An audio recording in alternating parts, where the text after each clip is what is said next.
Welcome back to some new petty revenge stories, where people get small victories over those that wronged them. I hope you had a great day. The first story is called Shouldn't Use My Email. I got a Gmail account about 20 years ago when it first came out. I was able to snag a simple email, first initial plus last name, think jsmith@gmail.com. For the last several years, I have been getting all kinds of spam and legitimate emails from someone with my first initial and last name. Some of these emails seem pretty important. For instance, hotel reservations and train tickets have both been sent to my email. In the past, I have tried to contact her with the phone number I found with the emails and asked her to stop using my emails. She brushes it off every time, basically telling me to screw off.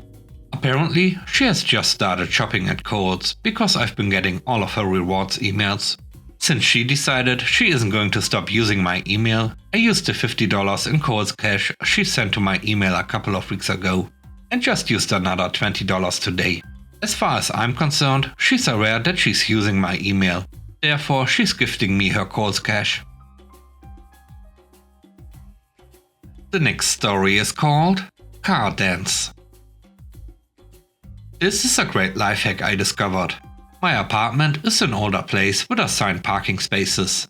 6 months ago, a new tenant moved in and was assigned a spot next to mine.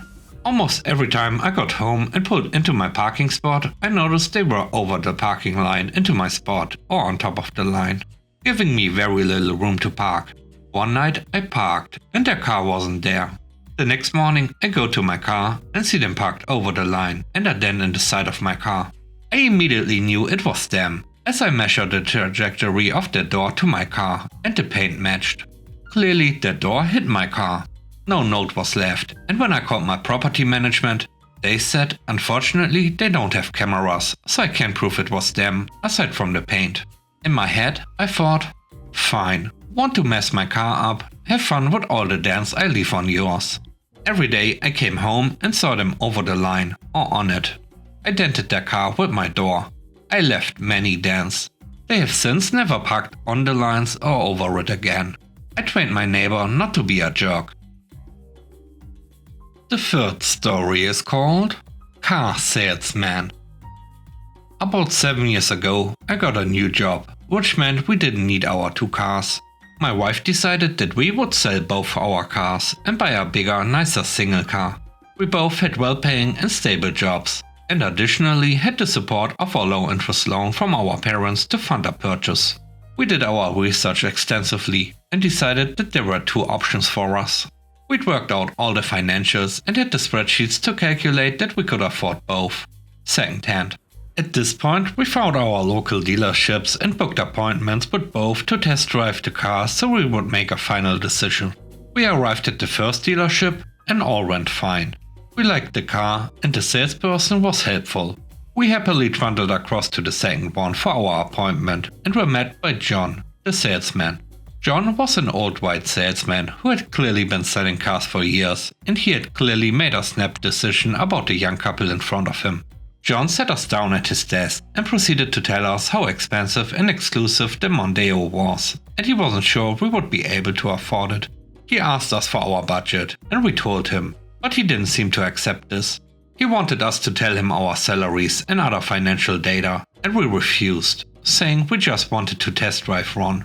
He told us he couldn't let us do that unless he knew we were serious buyers. We even asked if we could at least see inside one, and he refused that too. We left and walked back into the first dealership and bought the car we test drove earlier, and were very happy with it, keeping it for the next 6 years. This wasn't enough for me though. I took a picture of the car and sent it to the manager of the Ford branch to say that we had bought the car because of the actions of John.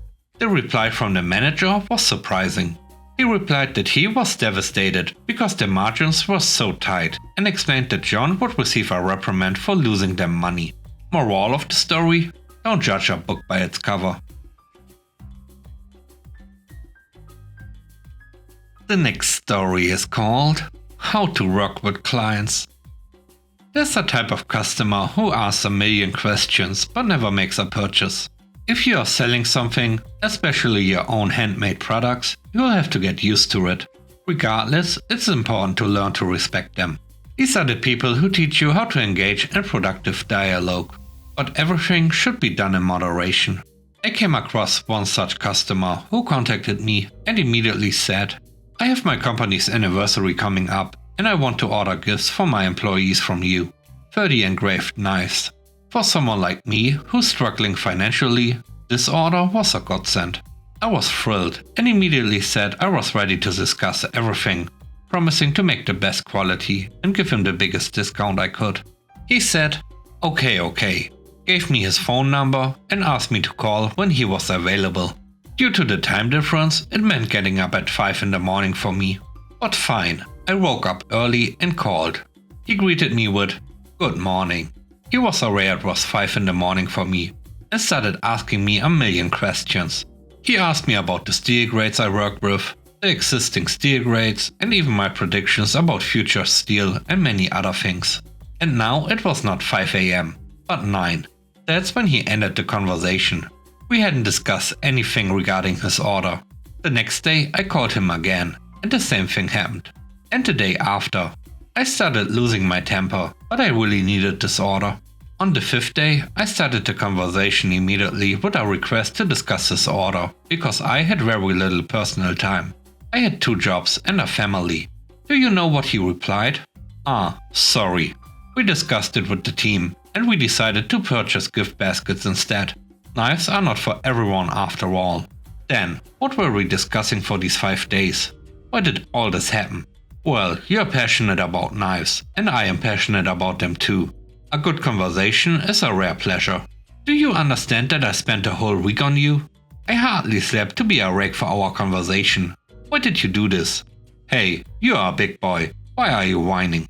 Learn how to work with clients. Maybe I'll buy something from you later. At that point, I hung up and blocked him. But the story didn't leave me.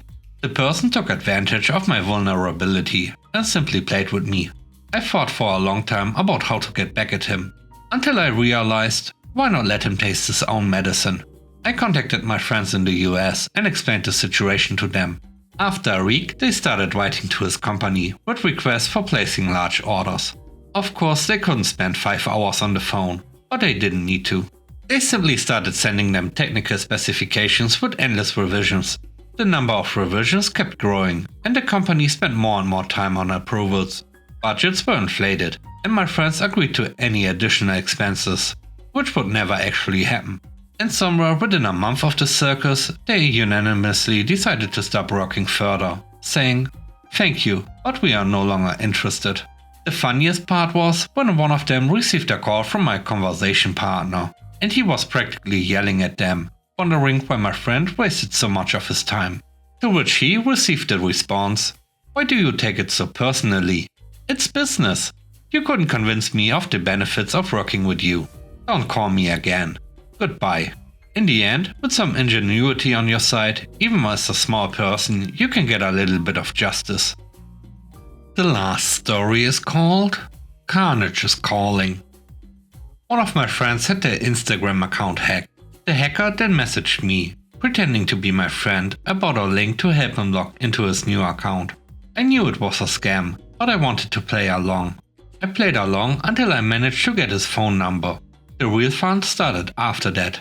I downloaded some texting apps and spam texted him from 10 different numbers under the pseudonym of Carnage. I did this so that even if he blocked me on one number, I'd still have a number of ways to troll him. I would say things like, "Answer boy, Carnage is speaking to you," and "You will be begging for mercy when Carnage is done with you." He called me every swear word he could think of. I knew I got him mad.